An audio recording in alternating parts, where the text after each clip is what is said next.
The announcement crackled through the intercom at 2:17 p.m. Attention all staff and students. We are now in a code red lockdown. This is not a drill. Lock all doors, turn off lights, and remain silent until further notice. I was in Mrs. Henderson's English class when it happened. 23 of us, juniors at Riverside High, in the middle of discussing the telltale heart when the real horror began. My name is Alex Chen, and I need to tell you what really happened during the Riverside lockdown. The official story, the one the school board and police released, isn't the whole truth. They couldn't tell people the whole truth. Nobody would believe it. Mrs. Henderson moved quickly, her practice efficiency showing this wasn't her first lockdown drill. Except her hands were shaking as she locked the door, and her face had gone pale. "Everyone, away from the door and windows," she whispered. "Get against the back wall. Turn off your phones. Complete silence." We huddled together in the corner, trying to make ourselves small. My best friend Jordan was beside me, his breathing shallow and quick. Across from us, Sarah Martinez was crying silently, tears streaming down her face. "What's happening?" someone whispered. "Quiet," Mrs. Henderson hissed. She was standing by the door, her ear pressed against it, listening. My phone buzzed in my pocket. A text from my mom. "Just saw the news. Active shooter at your school. Are you safe?"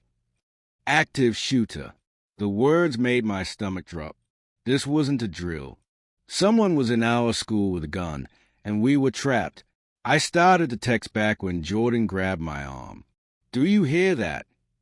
We all went silent, straining to listen. Footsteps in the hallway. Slow, deliberate footsteps. And something else, a dragging sound, like someone pulling something heavy across the floor. The footsteps stopped outside our door. Mrs. Henderson backed away slowly, her face white as paper. We could see the shadow under the door, someone standing right there, just feet away from us. Then the doorknob rattled. Several students gasped. Mrs. Henderson pressed her hand over her mouth. The doorknob rattled again, more violently this time. Then came the knocking, slow, rhythmic knocking that somehow felt more threatening than pounding would have been. "Knock! Knock! Knock!" A voice came from the other side, muffled but audible. "Let me in." It sounded wrong. The words were clear, but the voice itself was off, too flat, too emotionless, like someone reading from a script without understanding what the words meant. "Let me in," it repeated. "I'm scared. Please let me in." Jordan's grip on my arm tightened. That voice, it sounded familiar. It sounded like Principal Morrison. But it wasn't him. Couldn't be him. Something about the intonation, the pauses, the way it breathed between words. It was all wrong. "Mrs. Henderson," the voice continued. "It's Principal Morrison. Open the door. We need to evacuate the students. It's not safe here." Mrs. Henderson stayed frozen against the back wall, shaking her head slowly. Her eyes were wide with terror, and I realized she knew something we didn't. The doorknob stopped rattling. The shadow moved away from under the door. The footsteps resumed, moving down the hallway, that dragging sound accompanying them. Nobody moved. Nobody breathed. We waited in the suffocating silence for what felt like hours, but was probably only minutes. Then my phone buzzed again. A text from an unknown number. "It's in the building." I showed Jordan, my hands trembling. He checked his phone. Same message. Around the room, other students were looking at their phones, confusion and fear mixing on their faces. We'd all received it. Another text. "It copies voices. Don't trust what you hear." Jordan mouthed silently. Mrs. Henderson was checking her phone too. Her face somehow went even paler. She typed something quickly, then showed us her screen. "Stay quiet. Don't respond to any voices, no matter who they sound like."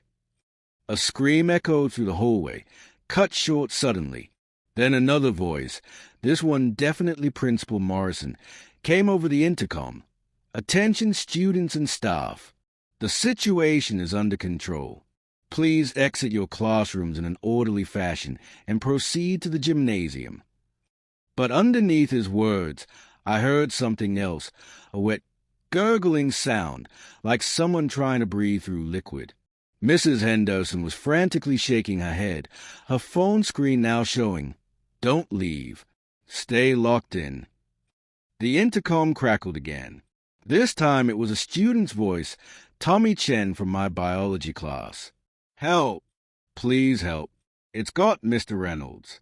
It's..." His scream cut off with a horrible crunch. Sarah was sobbing now, her hand pressed over her mouth to muffle the sound. Others were crying too, silent tears of pure terror. My phone buzzed.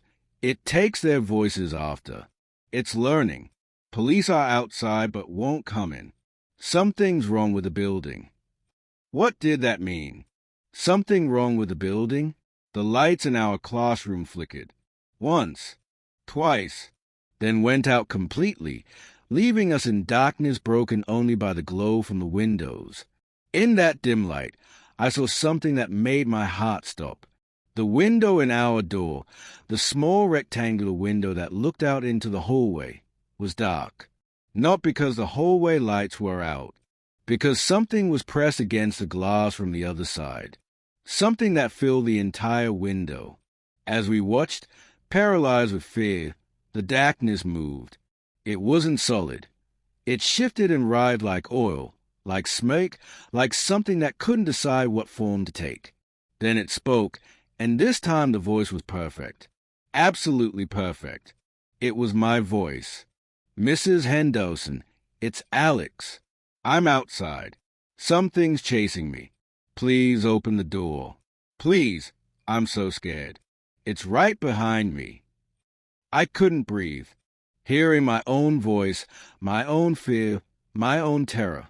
But it wasn't me. I was right here. That thing was using my voice like a recording, but somehow making it sound completely natural, completely desperate. Jordan looked at me, his eyes questioning, even though he could see me sitting right next to him. That's how perfect the imitation was.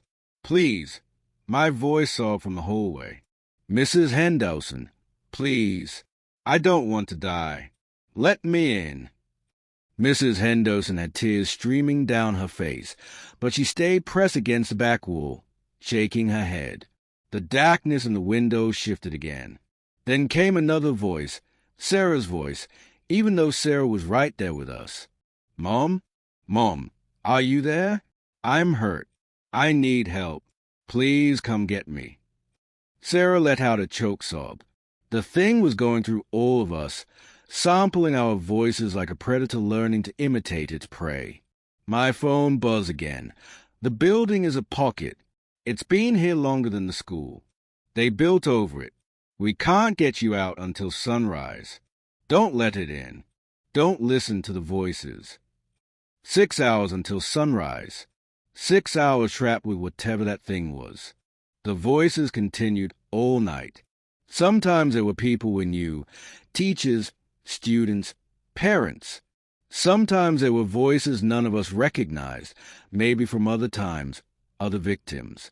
And sometimes they weren't quite human at all, slipping into something else, something that made word from sounds that should never be language. Around midnight, the voices stopped. The shadow moved away from our door. We could hear it in other parts of the school, trying other doors, other voices. Mrs. Henderson finally spoke, barely a whisper. This school was built over old tunnels, early 1900s. They found bones during construction, lots of bones. But the district needed the land, so they built anyway. "What is it?" I whispered back. "I don't know what it's called, but it's been here before. 20 years ago, there was another lockdown. Before I taught here, 3 students and a teacher never made it out. They found their bodies in a storage closet, but..." She stopped. "But what?" "Their voices. People reported hearing their voices for weeks after. calling from inside the walls. The district covered it up, said it was mass hysteria from trauma. But I've heard them. Late at night, when I'm here alone, voices in the hallways that shouldn't be there. A sound came from the air vent above us. Breathing. Heavy, wet breathing that definitely didn't belong to any person. Then my voice came from the vent, distorted. I'm in the walls now. I can see you. All of you. I'm learning so much from you. The breathing stopped. The silence that followed was somehow worse. Jordan checked his phone. 3:47 a.m. 2 more hours until sunrise. At 5:30 a.m., the sky started to lighten. The moment the first rays of sun hit the windows, we heard a sound, a shriek that came from everywhere at once, from the walls, from the floors, from the very structure of the building. It wasn't quite animal, wasn't quite human, but full of rage and something like pain. Then silence, real silence. The oppressive weight that had pressed down on us all night lifted suddenly. At 6:15 a.m., the police finally entered the building. They found us all still locked in our classrooms, traumatized but alive. All except for Mr. Reynolds, who they found in the basement. The official report said heart attack. They didn't mention his face, locked in a scream, or that his vocal cords had been surgically removed. The school district closed Riverside High for renovations. It never reopened.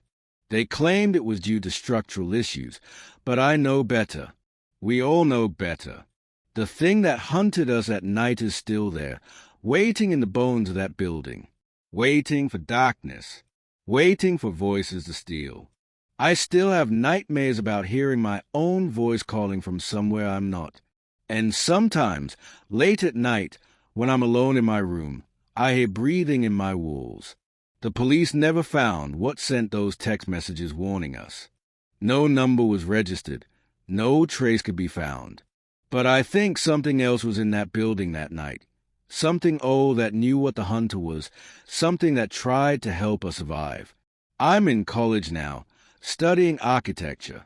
I've learned to spot them. Buildings built over places they shouldn't be, constructed on land with dark histories. They have a feeling to them, a weight in the air. And I've learned that some places remember what happened to them. Some places hold on to the dead and the dying. Some places are pockets where things that shouldn't exist can thrive. Riverside High is gone now, bulldozed and replaced with a parking lot. But I've driven past it at night. When the moon is dark and the street lights flicker, you can still hear them if you listen carefully, voices calling out from the ground, using words they learn from the living, trying to lure anyone who stops to listen. Don't stop. Don't listen. And if you ever hear your own voice calling from somewhere you're not, run.